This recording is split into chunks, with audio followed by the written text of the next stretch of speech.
চোখের জলে বার্সেলোনাকে বিদায় জানালেন সার্জিও রবের্তো। পূর্ব ঘোষণা অনুযায়ী মঙ্গলবার ক্যাম্প নুয়ে সংবাদ সম্মেলন ডেকে কাতালান জায়ান্ট ক্লাবটির সঙ্গে 18 বছরের গভীর সম্পর্কের ইতি টানেন 32 বছরের স্প্যানিশ ডিফেন্ডার কাম মিডফিল্ডার। গত জুনে বার্সার সঙ্গে চুক্তির মেয়াদ শেষ হয় রবের্তোর। এরপর দুই পক্ষ থেকে চুক্তি বাড়ানোর কোনো ইঙ্গিত না মেলায় স্প্যানিশ তারকার দল ছাড়ার বিষয়টি নিশ্চিত হয়ে যায়। ক্যাম্প নুয়ে মঙ্গলবার চোখের জলে বিদায় পর্ব সম্পূর্ণ করেন। বার্সার সঙ্গে 18 বছরের সম্পর্কের শেষ টানতে গিয়ে বুক ভরা গর্ব নিয়ে ক্লাব ছাড়ার কথা জানান 32 বছরের অভিজ্ঞ ফুটবলার।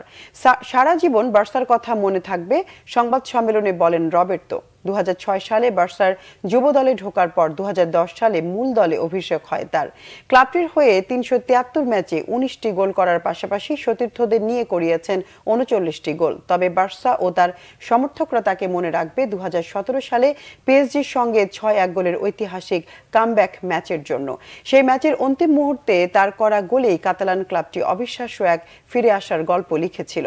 বার্সায় 14 বছরে ক্যারিয়ারে 2টি চ্যাম্পিয়ন্স লিগ, 7টি লা লিগা, 6টি কোপা দেল রে, 3টি স্প্যানিশ সুপার কাপ এবং 1টি করে উয়েফা সুপার কাপ ও ফিফা ক্লাব বিশ্বকাপ জিতেছেন রবের্তো।